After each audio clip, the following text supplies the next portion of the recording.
Bonjour chers téléspectateurs, bonjour chers frères et sœurs amis croyants dans le Christ.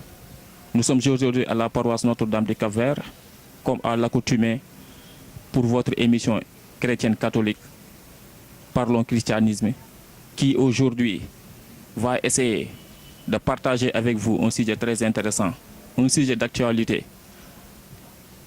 qui porte sur le synode, un sujet très important dans l'église chrétienne catholique. Bon, comme d'habitude, je suis accompagné avec mon frère Alfred Mané, qui souvent, comme nous l'avons dit dès le début, nous sommes des porteurs de l'évangile, nous sommes des frères dans le Christ, car Saint Paul disait, annoncer l'évangile, ce n'est pas un titre de gloire, mais c'est une nécessité qui m'incombe. Dès lors, on comprend que tout chrétien catholique est appelé à annoncer la bonne nouvelle à toute créature. Sans plus tarder, je vais annoncer mon frère Alfred Mané pour qu'il se présente. Alfred, bonjour. Bonjour, mon frère Maxime. Bonjour à tous les téléspectateurs de la télé, Pikine TV, Pikine Biz.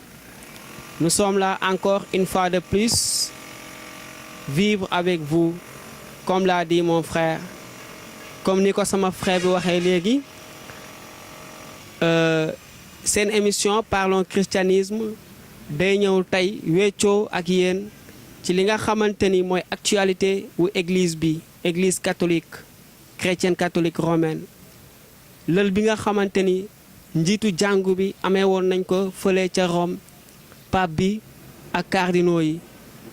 ba tax na am na évêque bi nga xamante ni mooy monseigneur André Gueye, évêque gu Thiès, moom moo demoon présenté ji Sénégal ci lël boobu noonu.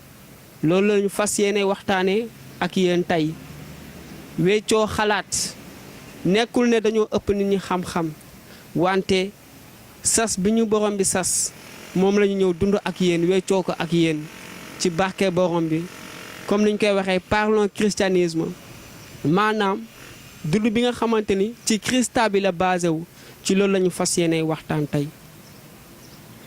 ñu naan nag lépp li nga xamante ni moom la ñuy jot a gëstu te dékku ci borom bi ñu naan ko partager ak yéen, mon frère. Avant l'entrée en matière de cette émission, permettez-moi d'abord de mettre en pratique la parole que le Sauveur du monde, Jésus-Christ, que nous a enseigné, inscrit dans son évangile en Matthieu chapitre 19, chapitre 18, verset 20, où Jésus dit, là 2 ou 3 se trouvent réunis en mon nom, s'ils unissent leur cœur, je suis au milieu d'eux.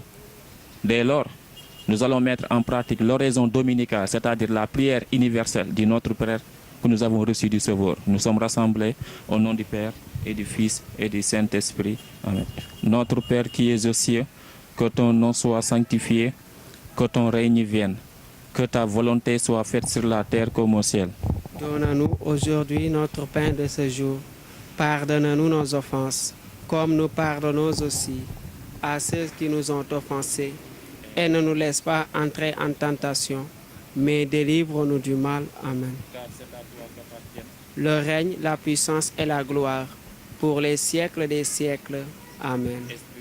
Éclaire-nous, éclaire-nous, éclaire-nous.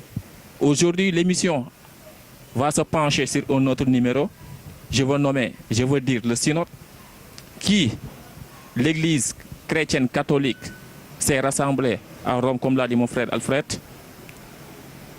pour partager beaucoup de choses, pour faire comprendre les relations entre l'homme et Dieu. Quand je dis l'homme et Dieu, parce que l'homme avec Dieu, parce que vous n'êtes pas sans savoir que dans la Bible, Dieu à chaque fois, il fait appel à des hommes pour leur confier des missions.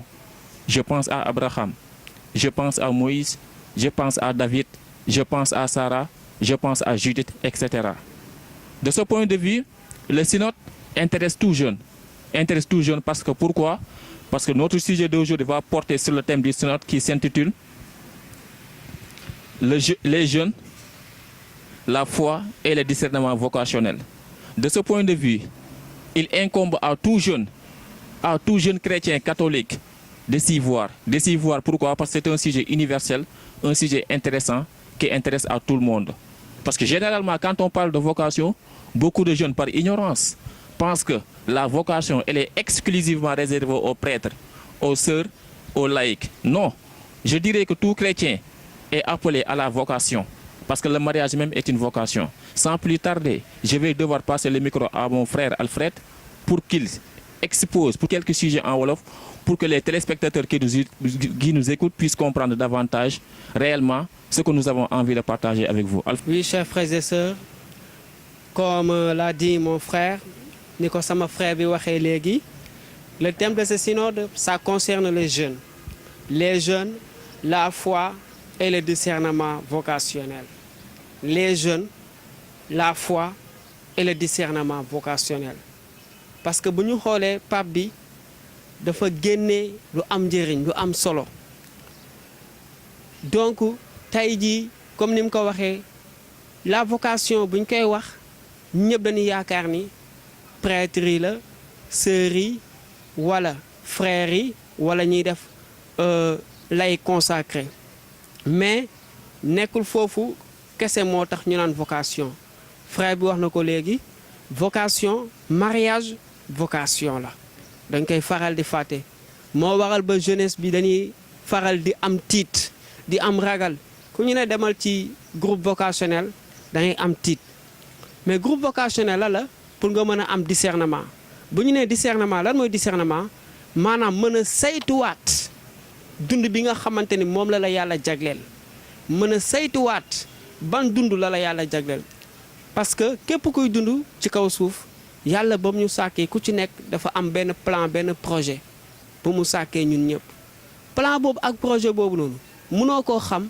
fii ak duggoo ci discernement bu ñu naan discernement maanaam saytuwaat jéem a seetaat jéem a jàngataat lan mooy sunu diggante ak yàlla lan mooy dund bi nga xamante ni moom la ñu yàlla jagleel moom la ñu yàlla bëggal loolu moo tax pape bi mu ne les jeunes la foi et le discernement vocationnel parce que tey boo demul ci groupe yi nga xam ne foofu la ñuy defee discernement vocationnel doo mën a am accompagnement doo mën a am sa discernement doo mën a xam sa vocation su ko defee da ngay jàdd da ngay dem à côté da ngay égaré wu loolu moo tax tey seen émission parlons christianisme ñu ne pourquoi pas ñu war a ñëw tey si thème boobule ñu waxtaan ci ak yéen parce que kat parlons christianisme vie wu Christ bi la vie wu jàngu bi la ay njabootu jàngu bee koy def ba tax na dañu ne comme li jàngu bee ko teg nañ ci waxtaan ak suñu mbokk chrétien suñu surtout les jeunes